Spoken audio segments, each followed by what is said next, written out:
Fitri itu apa? Fitrah. Hah? Fitri beda sama fitrah, beda. Fitri itu asal katanya fatara itu satu akar kata, artinya apa? Makanan. Makanya kita kalau buka puasa sebutnya apa? Iftar. Apa? Iftar itu artinya sajian makanan, bukan tajil. Jadi tajil. Tajil itu menyegerakan buka, itu namanya takjil. Makanannya disebutnya iftar. Nah, jadi iftar itu adalah sajian makanan. Nah, Idul Fitri itu asal kata itu.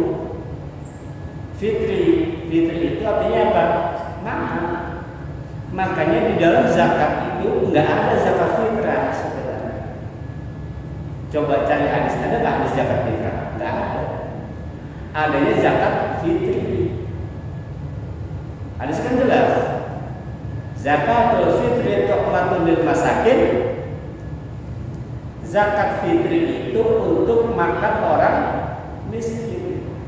Jadi kenapa disebut zakat fitri? Karena memang pada saat itu yang diberikan yang dikeluarkan itu adalah makanan. Itu dia zakat fitrah yang disebut nggak boleh diganti lain kecuali makan. Makanya kurang tepat kalau menurut saya orang zakat fitrah pakai uang. Karena Rasulullah targetnya adalah supaya orang-orang pada hari Idul Fitri pada saat Lebaran itu jangan sampai nggak makan. Jangan sampai nggak makan. Makanya zakat fitrah itu harus dengan makanan. Mau beras ya, mau sembako boleh. Disebutnya zakat fitri. Fitri itu artinya apa? Makanan. Makanya kata Rasulullah dalam hadisnya, orang yang berpuasa itu menemukan dua kegembiraan. Yang pertama adalah indah iftari, pada saat dia berbuka puasa. Kita lagi buka puasa kan senang banget. Kadang-kadang belum ajar kita sudah senang. Ciri orang gembira apa sih? Kita kembali lagi buat orang mana? Manfaat habis itu dari Ramadan atau mau jasa lagi gitu kan? Barang siapa yang gembira dan mendatangkan Ramadan, maka Allah haramkan jasa lebih terdekat. Gembira itu apa? Ciri gembira itu adalah, ciri senang adalah baru dengar kabarnya saja sudah senang, apalagi melakukan.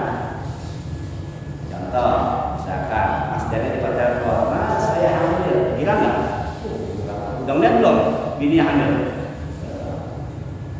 Ciri gembira adalah baru dengar aja sudah senang. Sama orang lagi sholat, lagi kerja, Allah, aja lagi dah. Tanda tuh. Kalau orang udah aja lagi, itu tanda-tanda dia senang apa nggak senang? Nggak senang. Makanya jangan-jangan sholat kita juga kagak beres, karena ketika dapat panggilan Allah, dapat aja kita malah senang. Alhamdulillah. Ini enggak. Asal. Itu ciri-ciri. Jadi ciri-ciri orang yang gembira adalah, orang yang senang adalah baru dengar kabarnya saja dia sudah senang, sudah suka, sudah gembira. Apalagi dia melakukan. Makanya ibadah itu harus didasarkan dengan rasa suka, rasa senang. Sholat kalau terpaksa itu apa? Apa ya? Enggak. Puasa kalau terpaksa enggak. Nah, itu artinya apa? Kita itu diperintahkan untuk akan pertama, ditukar takdir. Jadi bulan Syawal itu adalah bulan kita melantunkan disunahkan membaca takbir, kan gitu kan? Nah, bicara takbir itu kata Allah dalam Al-Quran, itu takbiru alamat ada. Hanya orang-orang yang dapat hidayah lah yang mau bertakbir. Jadi takbir itu nggak sembarang. Berapa banyak orang ngaku Islam, berapa banyak orang ngaku dia berat untuk bertakbir kepada Allah Subhanahu wa taala. Kenapa? Karena orang yang bertakbir adalah orang yang dikasih hidayah oleh Allah. Makanya orang yang malas bertakbir itu ciri-ciri orang sulit mendapatkan hidayah dari Allah Subhanahu wa taala. Lihat Fir'aun itu Pak luar biasa. Kalau kita masih mendingan ada selesai kita melakukan Fir'aun coba lihat. Udah ngaku Tuhan, anak Rabbukum A'la. Fir'aun, kita nggak ngaku Tuhan, jadi dibawa ke lebaran. Apalagi Fir'aun itu hobinya apa? Gorok anak kecil, hobi Pak. Jadi pada masa Fir'aun itu sebelum Nabi Musa dilahirkan, karena hasil tafsir mimpinya bahwa nanti Fir'aun akan digulingkan oleh seorang laki-laki. Nah, begitu dengar kabar itu, maka Fir'aun memaklumatkan seluruh bayi yang lahir laki-laki bunuh. Sampai-sampai ada wanita hamil ditungguin. Wanita hamil nih, ditungguin, begitu belonjok laki itu bayi langsung diambil mas merah, kakinya diangkat, dibalikin, dibantu, bangun gorok. Tuh, tapi segitu bagusnya Fir'aun, Allah masih kasih kesempatan buat dia untuk bertobat kepada Allah Subhanahu wa taala. Dikirimkanlah Rasul, Nabi. Nah, tahun-tahun dua yang dikirim. Siapa? Nabi Harun dan Nabi Musa. Allah sayangnya sama hambanya, sudah segitu bejatnya Allah masih kasih kesempatan buat saya.